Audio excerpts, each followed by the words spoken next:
Hello mga ka-Englisher at mga ka-Englishera. Welcome back to another learning session with me, Ma'am Cha. For today's video, ang i-discuss natin ay elements of a short story. So, start na natin! So, what is a short story? A short story is about a single event or experience, or it tells about a single event or experience. It has a beginning, middle, and end.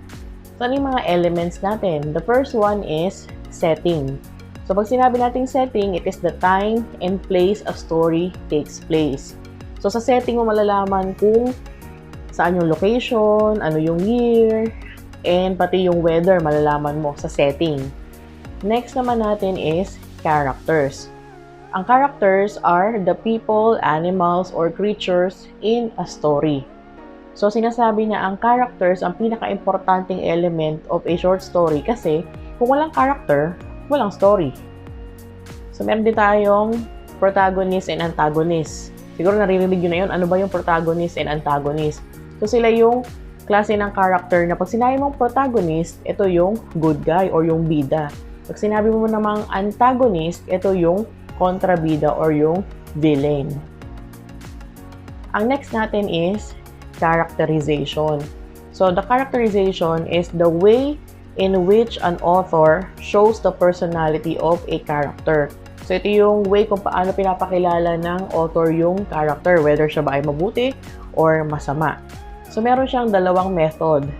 So, the first method is direct or expository. So, this method allows the writer to present the character's physical traits and personality.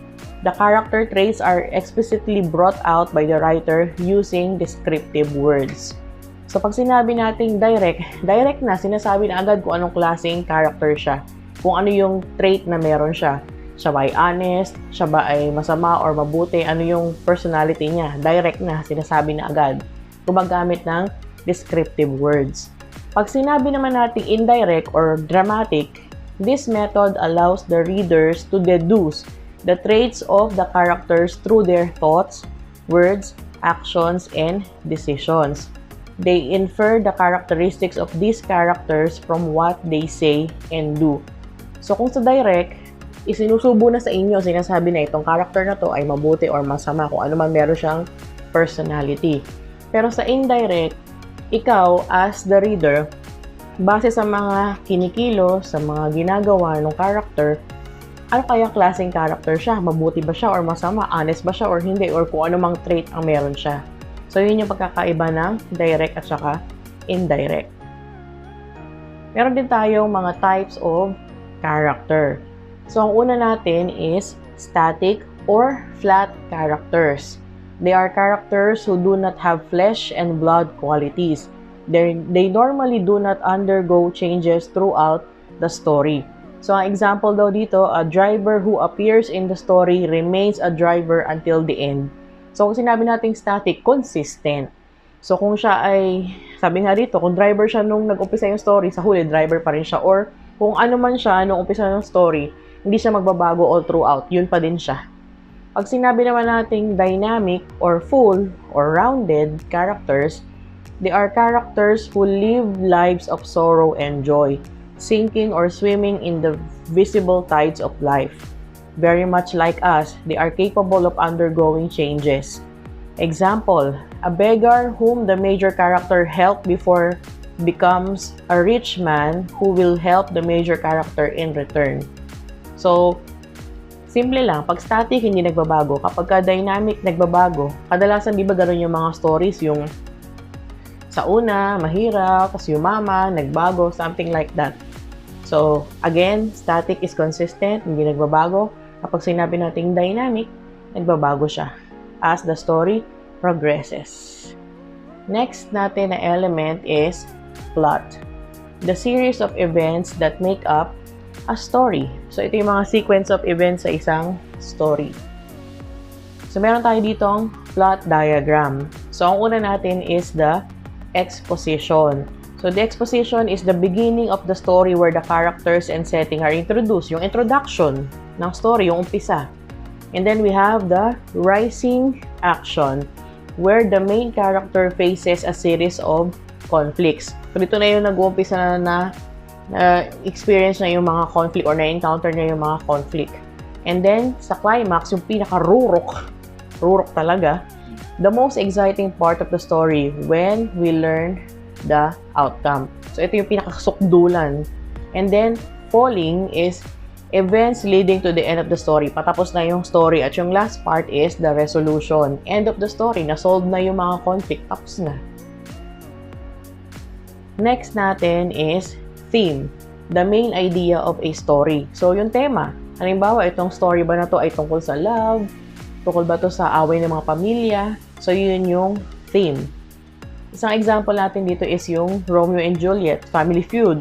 Magkaaway yung mga pamilya nila. So, doon nag-umikot yung storya. And then also sa love kasi si Romeo and Juliet, diba? And then, conflict. So, the problem in the story that needs to be resolved. So, ito yung problema na kailangang isolve sa story. And then, meron tayong tinatawag na external and internal conflict. Pag sinabi natin external conflict, it is a struggle with the force outside oneself. Kaya nga external, sa labas. And then, internal conflict is the character's struggle within oneself. Ang kalaban mo ay sarili mo. A person must make some decisions, overcome pain, quiet their temper, resist anger, etc. So, pag external, iba ang conflict sa labas. Kapag naman internal, sa'yo, ikaw ang may problema. Yung sa decision making mo, yung papipigil mo ng galit. And then, meron tayong tinatawag na types of conflict. Meron tayong human versus human or man versus man. So, the leading character struggles with his physical strength against other men. So, ito yung pinaka-common na conflict. Ang magkalaban is the bida and the kontrabida. Yung tao, kalaban ay tao. And then, human versus society. The leading character struggles against ideas, practices, or customs of other people. So, ang kalaban naman dito ng character ay yung society, yung nasa paligid niya, yung paniniwala, yung mga norms ng mga people na nasa paligid niya. My God. Next, human versus nature. The leading character struggles the forces of nature. So, ang kalaban mo rito ay yung nature. Halimbawa, mga earthquake, tornado, kagaya ng 2012, di ba? Yung mga nature ang kalaban. Next, human versus God or supreme being. The leading character struggles against supernatural forces. So, may involved na rito mga powers, mga ganon, mga aliens, ganyan. Yung War of the Worlds. So, ang kalaban mo rito ay hindi tao. Meron ng mga powers na involved. And then, human versus self. So, ang kalaban mo nga rito ay ang iyong sarili. The leading character struggles with himself or herself, with his or her own soul, ideas of right or wrong, physical limitations, choices, among others. So, ang kalaban mo dito is yourself. Yung decision making mo, yung kagaya ng sinabi ko kanina sa internal. So, sa mga conflict na to, lahat ito ay external. Yung versus man, society, nature, God. External yon. And then, ang nag-iisang internal lang is, of course, human versus self. And then, ang next natin is point of view. Is defined as the angle or perspective from which the story is told. So, paano ba kinikwento yung story? So, meron tayong types of point of view. Ang una natin is first person.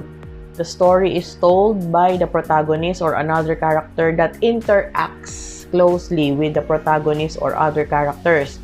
So, gumagamit dito ng first person pronouns, yung I, me, we. Kasi, pag sinabing first person, ang nagkikwento ng story ay mismong involved doon sa story. Halimbawa, yung bida, kaya gagamit ng I, ako. And then, the reader sees the story through this person's eyes as he or she experiences it and only knows what he or she knows or feels. So, ang malalaman mo lang kung ano yung nararamdaman, naiisip, ay yung mismong nagkikwento, yung isang character na yun na involved sa story. And then, we have the innocent eyes. The story is told through the eyes of a child. So, pag sinabi kasing child, ang judgment daw niya ay different from that of an adult. Kumbaga, pure pa, innocent pa. And then, Ang stream of consciousness naman is the story is told so that the reader feels as if they are inside the head of one character and knows all their thoughts and reactions. So, sabi nga dito, one character lang. So, sinasabi dyan na as if the reader ay nasa loob nung isip nung tao na yun kasi nalalaman mo yung nararamdaman niya, naiisip niya, at saka yung mga reactions niya. Isang tao lang yon. Next, second person. This is used rarely, bihirang gamitin. The main character in the story is referred to using the second person pronoun you. You ang ginagamit. The second person is most often used in training manuals and role-playing games. So, di ba pagka sa mga manual, ginagamit you. Kung sino nagbabasa, ikaw ang tinutukoy. And then the last is third person. The story is told using a narrator who is located outside the action of the story. So, may narrator. Hindi siya kasali sa story. Hindi siya kasali sa story. Narrator siya. And then, ang ginagamit ng pronouns dito ay he, she, his, her, and they. So, yun yung point of view. So, makikita nyo naman lahat ng elements. Ayun na. Bigay ko na. So, napaka-iksi lang ng ating session for today. So, dito na natatapos. Wala muna tayong mga quiz-quiz, mga kung anek-anek dyan. So, I hope may natutunan kayo sa ating session for today. Hopefully, ay mas makapag-upload pa ako ng mas madalas kasi sobrang busy talaga. At least ngayon, medyo nakasingit tayo ng isang lesson. So, thank you sa mga sumusuporta sa aking channel, sa mga comments po ninyo, yung mga positive comments. Thank you very much po. Sana ay patuloy yung suportahan ng aking channel. Kung hindi pa kayo nakasubscribe, like, share, subscribe. Ano pa iniintay? Gora-gora na. So, ayun lang. Thank you for watching. Bye!